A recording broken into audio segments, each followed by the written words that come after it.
లక్ష్మీనారాయణరావు గారు పూజిత పెళ్లి రోజు శుభాకాంక్షలు. హాయ్ ఫ్రెండ్స్, ఈరోజు ఈ వండర్ఫుల్ ఈవెంట్ని లక్ష్మీనారాయణ గారు అండ్ పూజిత గారు పెళ్లి రోజు సందర్భంగా నవీన్ చెన్నైపాలెం గారు 25 మంది వృద్ధులకి అన్నదానం చేయడం జరిగింది ఫ్రమ్ యూఎస్ నుంచి. లక్ష్మీనారాయణ గారు అండ్ పూజిత గారు ఎల్లప్పుడూ ఆరోగ్యంగా చల్లగా ఉండాలని మనస్ఫూర్తిగా కోరుకుంటున్నాను. ఇలాగే మరెన్నో పెళ్లి రోజు జరుపుకోవాలని ఆ దేవుడు ఆశీస్సులు, అందరి బ్లెస్సింగ్స్, అందరి ప్రేమ మీకు డెడికేట్ చేస్తున్నాం. ఇలాగే ఎంతోమంది పేదవాళ్ళకి, అనాథలకి ఆకలి తీర్చాలని కోరుకుంటున్నాం. లక్ష్మీనారాయణ గారు పూజిత గారు పెళ్లి రోజు శుభాకాంక్షలు. లక్ష్మీనారాయణ గారు పూజిత గారు పెళ్లి రోజు శుభాకాంక్షలు.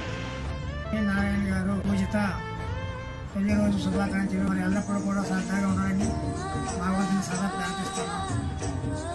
లక్ష్మీనారాయణ గారు పూజిత పెళ్లి రోజు శుభాకాంక్షలు.